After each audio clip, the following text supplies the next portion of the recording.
পাকিস্তানের পররাষ্ট্রমন্ত্রী এবং একই সঙ্গে যিনি উপপ্রধানমন্ত্রীর দায়িত্বে রয়েছেন ইসাক দার, তিনি 3 দিনের সফরে বাংলাদেশে এসেছেন, আসতেই পারেন। কিন্তু তার এই সফরকে কেন্দ্র করে সরকারের মধ্যে এবং বিভিন্ন রাজনৈতিক দলের মধ্যে যেন একটা সাজ সাজ রব পড়ে গেছে। একথা তো আমরা সবাই জানি যে 5 আগস্ট রাজনৈতিক পট পরিবর্তনের পর বর্তমান অন্তর্বর্তী সরকারের সঙ্গে পাকিস্তানের যে একটা অনন্য মাত্রার উষ্ণ সম্পর্ক, সেটি চোখে পড়ার মতো। এবং এই 1 বছরের মধ্যে ইসহাক দার সহ দেশটির মন্ত্রী পরিষদের 3 সদস্য বাংলাদেশ সফর করলেন। প্রথমে এলেন স্বরাষ্ট্রমন্ত্রী মহসিন নকভী, পরবর্তীতে এলেন বাণিজ্য মন্ত্রী জাম কামাল খান, এবং ইসহাক দার এই মুহূর্তে সফরে আছেন। তিনি সরকারের প্রধান উপদেষ্টা সহ বিভিন্ন গুরুত্বপূর্ণ পর্যায়ে তো বৈঠক করবেনই, খালেদা জিয়ার বাসভবনে যাবেন তার সঙ্গে দেখা করতে, সেটা করতেই পারেন। আবার বিএনপির একটি প্রতিনিধি দল আলাদাভাবে তার সঙ্গে বৈঠকে সম্ভবত বসেছে, আর জামাত ইসলামীর শীর্ষ নেতারা তার সঙ্গে বৈঠক করবেন। এবং পাকিস্তানের পক্ষ থেকেও তার এই সফরকে ঐতিহাসিক বলে উল্লেখ করা হয়েছে। আসলে কি কারণে এসেছেন ইসহাক দার? আসতেই পারেন। এই গ্লোবালাইজেশনের যুগে সব রাষ্ট্রের সঙ্গে সবারই সম্পর্ক থাকবে, কিন্তু যেমন ভারতের ক্ষেত্রে আমরা আমাদের কোনো পক্ষ অভিযোগ করেছেন যে আমরা ভারতের দাসত্ব মেনে নিয়েছি এতদিন, ভারতের বিশাল একটি প্রভাব রয়েছে। যদি থেকে থাকে অবশ্যই সেক্ষেত্রে আমাদের আপত্তি ছিল। ভারতের ক্ষেত্রে অন্তত এটুকু বলা যেতে পারে যে প্রতিবেশী রাষ্ট্র হিসেবে তার সঙ্গে আমাদের সম্পর্কের আলাদা একটা গুরুত্ব থাকতেই পারে, কিন্তু পাকিস্তানের সাথে আমাদের বাণিজ্যিক সম্পর্ক কতটুকু, কূটনৈতিক সম্পর্ক কতটা রাখা উচিত, অথবা এখন যা চলছে সেটিকে আমরা কিভাবে অভিহিত করব? এই ইসহাক দার, পাকিস্তানের পররাষ্ট্রমন্ত্রী এবং যিনি উপপ্রধানমন্ত্রী, তিনি 5 আগস্ট রাজনৈতিক পট পরিবর্তনের পরে কি বলে মন্তব্য করেছিলেন, নিশ্চয়ই সেটি আপনাদের মনে আছে। পাকিস্তান তার হারিয়ে যাওয়া ভাইকে ফিরে পেয়েছে। এবং পাকিস্তানের বিভিন্ন গণমাধ্যম থেকে শুরু করে সরকারের বিভিন্ন পর্যায় থেকে নানান ব্যক্তি অথবা বিভিন্ন রাজনৈতিক দলের শীর্ষ স্থানীয় নেতারা এমন দাবি করছে যে বাংলাদেশ পাকিস্তানের অঙ্গীভূত হবে আবারও। এমনকি শাহবাজ শরীফ গত মেতে কি মন্তব্য করেছিলেন আপনাদের নিশ্চয়ই জানা আছে। পাকিস্তানের প্রধানমন্ত্রী শাহবাজ শরীফ, তিনি ভারতের বিরুদ্ধে দেশটির যে অপারেশন বুনিয়ামুন মারসুস, এটির যে সাফল্য তারা পেল, তার পরপরই তারা কি মন্তব্য করেছিল, খোদ পাকিস্তানের প্রধানমন্ত্রী শাহবাজ শরীফ তিনি বলেছিলেন, ভারতের বিরুদ্ধে সাম্প্রতিক যে পাল্টা হামলায় কয়েক ঘন্টার মধ্যে তাদের সেনাদের নাস্তানুবদ্ধ করা হয়েছে, এটি হচ্ছে ভারত। এই যে সব মন্তব্য আপত্তিকর, চূড়ান্ত আপত্তিকর, এর প্রতিবাদ কিন্তু আমাদের সরকারের পক্ষ থেকে করা হয়নি, টু শব্দটি উচ্চারণ করা হয়নি। ইভেন 5 ফেব্রুয়ারি, এবছরের 5 ফেব্রুয়ারি যখন বুলডোজার দিয়ে বঙ্গবন্ধুর 32 নম্বর বাড়িটি গুড়িয়ে দেওয়া হলো, তখন পাকিস্তানের ডিফেন্স পাকিস্তান নামে একটি পোর্টাল থেকে এক্স হ্যান্ডেলে পোস্ট করা হয়েছিল, এটা 71-এর প্রতিশোধ। সেই পাকিস্তানকে আমরা কিভাবে বন্ধু মনে করব? ইসহাক দার যে বাংলাদেশে এলেন 3 দিনের সফরে, তার মধ্যে যেগুলো জানা যাচ্ছে যে ব্যবসা, বিনিয়োগ, সংযুক্ত কৃষি সহ নানান পর্যায়ের বিভিন্ন বিষয়ে আলোচনা হবে, কিছু কিছু এমওইউ স্বাক্ষরিত হবে। কিন্তু যে অমীমাংসিত বিষয়গুলো এখনো রয়ে গেছে, তার মধ্যে 3টি বিষয় তো অবশ্যই উল্লেখ করতে হবে। 1 নম্বর, 71-এর গণহত্যার জন্য পাকিস্তান এখনো আনুষ্ঠানিকভাবে ক্ষমা প্রার্থনা করেনি, ক্ষমা চায়নি। 2 নম্বর, বাংলাদেশে আটকে পড়া পাকিস্তানিদের প্রত্যাবাসনের বিষয়টি।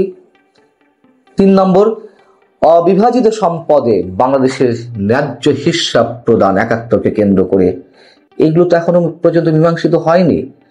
এই অমীমাংসিত বিষয়গুলোর মীমাংসা ছাড়া, কোনো ধরনের সুরাহা ছাড়া তাদের সাথে আমাদের কিসের সম্পর্ক গড়ে উঠবে?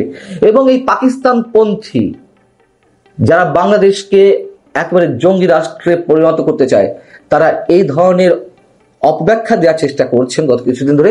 পাকিস্তান তো মাফ চেয়েছে, পাকিস্তান ক্ষমা প্রার্থনা করেছে ৭১-এর জন্য, আর কতবার ক্ষমা প্রার্থনা করবে? কি ভয়ঙ্কর কথাবার্তা, একেবারে দিনকে রাত করে ফেলা। সেই জায়গা থেকেই তো আমাদের মনে প্রশ্ন জাগে যে পাকিস্তান আসলে কি করতে চাইছে এবং বর্তমান অন্তর্বর্তী সরকারের উদ্দেশ্য বা কি।